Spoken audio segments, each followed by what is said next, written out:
ലോകരാഷ്ട്രീയത്തിലെ ഏറ്റവും വലിയ ഒരു ഭൂകമ്പത്തിനാണ് ഇപ്പോൾ നമ്മൾ സാക്ഷ്യം വഹിക്കുന്നത്. അമേരിക്കൻ വിദേശ നയത്തിൽ വിപ്ലവകരവും എന്നാൽ ഏറെ വിവാദപരവുമായ മാറ്റങ്ങളാണ് ഡൊണാൾഡ് ട്രംപ് ഭരണകൂടം കൊണ്ടുവരുന്നത്. ദശാബ്ദങ്ങളായി ലോകത്തെ സംരക്ഷിച്ചു നിർത്തിയ നേറ്റോ എന്ന വൻ ശക്തി സഖ്യം ഇപ്പോൾ തകർച്ചയുടെ വക്കിലാണ്. ഇറാൻ യുദ്ധത്തിൽ അമേരിക്കയെയും ഇസ്രായേലിനെയും സഹായിക്കാത്ത രാജ്യങ്ങളെ ശിക്ഷിക്കാൻ ഒരുങ്ങുകയാണ് ഡൊണാൾഡ് ട്രംപ് ഭരണകൂടം. ജർമ്മനിയിൽ നിന്നും സ്പെയിനിൽ നിന്നും തങ്ങളുടെ സൈന്യത്തെ പിൻവലിക്കുമെന്ന ട്രംപിന്റെ പുതിയ നീക്കം യൂറോപ്പിനെ ശരിക്കും ഞെട്ടിച്ചു കളഞ്ഞു. യുദ്ധത്തിൽ തങ്ങളെ സഹായിക്കാത്തവർ തങ്ങളുടെ സംരക്ഷണം പ്രതീക്ഷിക്കേണ്ടതില്ല. ഇതാണ് വൈറ്റ് ഹൌസിന്റെ പുതിയ നിലപാട്. ഈ നീക്കം ലോകക്രമത്തെ എങ്ങനെ മാറ്റും? നേറ്റോ ചീഫ് മാർക്ക് റൂട്ടെയും അതുപോലെ ട്രംപും തമ്മിലുള്ള കൂടിക്കാഴ്ചയിൽ എന്താണ് സംഭവിച്ചത് പരിശോധിക്കാം. ആദ്യം നമുക്ക് ഈ പ്രശ്നത്തിന്റെ കാതൽ എന്താണെന്ന് നോക്കാം. കഴിഞ്ഞ മാസം ഇറാനുമായി ആരംഭിച്ച യുദ്ധത്തിൽ അമേരിക്കയുടെ പ്രധാന നേറ്റോ സഖ്യകക്ഷികൾ പലരും വിട്ടുനിൽക്കുന്ന നിലപാടാണ് എടുത്തത്. പ്രത്യേകിച്ച് സ്പെയിനും ജർമ്മനിയും. സ്പെയിൻ തങ്ങളുടെ എയർ സ്പേസ് അമേരിക്കൻ യുദ്ധവിമാനങ്ങൾക്കായി തുറന്നുകൊടുക്കാൻ തയ്യാറായില്ല. ജർമ്മനി ആകട്ടെ ട്രംപിന്റെ ഇറാൻ ആക്രമണത്തെ പരസ്യമായി വിമർശിക്കുകയും ചെയ്തിരുന്നു. ഇതോടെയാണ് ട്രംപ് തന്റെ പണിഷ്മെന്റ് പ്ലാൻ പുറത്തെടുത്തത്. ഒരു റിപ്പോർട്ട് പ്രകാരം യൂറോപ്പിലെ ഏറ്റവും പ്രധാനപ്പെട്ട 2 സൈനിക താവളങ്ങൾ അടച്ചുപൂട്ടാനോ അവിടെയുള്ള സൈനികരെ കുറയ്ക്കാനോ ആണ് ആലോചന. 80,000-ലധികം US സൈനികരാണ് ഇപ്പോൾ യൂറോപ്പിലുള്ളത്. ഇതിൽ മെജോറിറ്റിയും ജർമ്മനിയിലാണ്. ഇവരെ പിൻവലിച്ച് അമേരിക്കയെ സഹായിക്കുന്ന പോളണ്ട്, ലിത്വാനിയ, ഗ്രീസ്, റൊമാനിയ തുടങ്ങിയ രാജ്യങ്ങളിലേക്ക് മാറ്റാനാണ് പെന്റഗൺ പദ്ധതിയിടുന്നത്. ഏതായാലും ട്രംപിന്റെ ഈ നീക്കം ആഗോള രാഷ്ട്രീയത്തിൽ 2 പക്ഷങ്ങൾ ഉണ്ടാക്കിയിരിക്കുകയാണ്. ഒന്ന്, അൺഹെൽപ്ഫുൾ അലൈസ്, അതായത് സഹായിക്കാത്ത സഖ്യകക്ഷികൾ. ജർമ്മനി, സ്പെയിൻ, ഇറ്റലി സിസിലിയിലെ ആ ബേസ് ഉപയോഗിക്കുന്നത് തടയാൻ ശ്രമിച്ചു എന്നതാണ് കാരണം.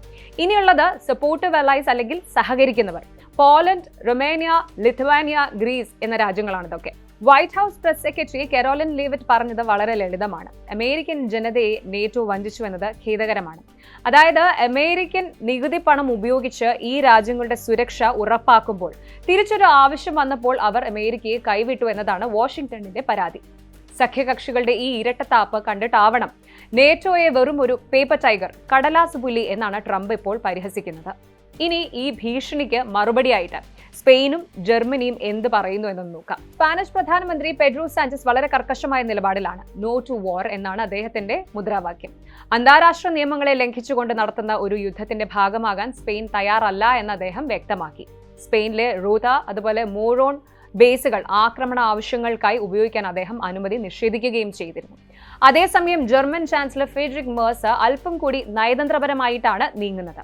അമേരിക്കയുമായി ചർച്ചകൾക്ക് അദ്ദേഹം തയ്യാറാണെങ്കിലും യൂറോപ്പിന്റെ പരമാധികാരത്തിൽ വിട്ടുവീഴ്ച വേണ്ട എന്ന നിലപാടിലാണ് മറ്റു യൂറോപ്യൻ നേതാക്കൾ. അതുപോലെ ഈ ഒരു സാഹചര്യത്തിൽ ഇന്നലെ വൈറ്റ് ഹൌസിൽ നടന്ന ആ ഒരു നിർണായക കൂടിക്കാഴ്ചയെക്കുറിച്ചും നമ്മൾ പറയേണ്ടതുണ്ട്. NATO secretary general mark Rutte ട്രംപിനെ നേരിട്ട് കണ്ടിരുന്നു. ഇതിനെ ക്രൈസിസ് മീറ്റിംഗ് എന്നാണ് മാധ്യമങ്ങൾ വിശേഷിപ്പിക്കുന്നത്. അമേരിക്ക നേറ്റോയിൽ നിന്ന് പിന്മാറിയാൽ യൂറോപ്പിന്റെ സുരക്ഷ പൂർണ്ണമായും തകരും. ഇത് റഷ്യയ്ക്ക് വലിയൊരു അവസരമാകുമെന്ന മുന്നറിയിപ്പാണ് യൂറോപ്യൻ നേതാക്കൾ നൽകുന്നത്.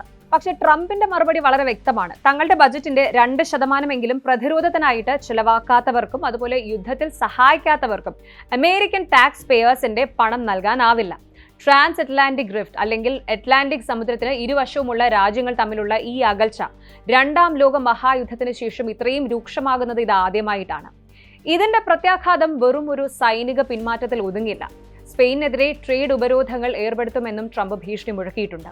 ഹോർമുസ് കടലിടുക്കിലെ എണ്ണ സപ്ലൈ ഉറപ്പാക്കാൻ യൂറോപ്യൻ രാജ്യങ്ങൾ കടൽ സേനയെ അയക്കണമെന്നാണ് അമേരിക്കയുടെ ആവശ്യം. ഗ്യാസ് വിലയും എണ്ണ വിലയും വർദ്ധിക്കുന്നത് തടയാൻ യൂറോപ്പ് ഒന്നും ചെയ്യുന്നില്ല എന്നും അമേരിക്ക കുറ്റപ്പെടുത്തുന്നുണ്ട്. ചുരുക്കത്തിൽ നേറ്റോയുടെ ഭാവി ഇപ്പോൾ വലിയൊരു ചോദ്യചിഹ്നമാണ്. അമേരിക്കൻ സൈന്യം യൂറോപ്പ് വിട്ടാൽ ഒരുപക്ഷെ ലോകം കാണാൻ പോകുന്നത് പുതിയൊരു സുരക്ഷാ സഖ്യമായിരിക്കും. ജർമ്മനിയും സ്പെയിനും വിട്ടുവീഴ്ച ചെയ്യുമോ, അതോ ട്രംപ് താൻ പറഞ്ഞതുപോലെ സൈന്യത്തെ പിൻവലിക്കുമോ? വരും ആഴ്ചകൾ ലോക രാഷ്ട്രീയത്തിൽ അതീവ നിർണായകമാണ്. കൂടുതൽ വാർത്തകൾക്ക് News 18 Keralam YouTube channel subscribe ചെയ്യുക.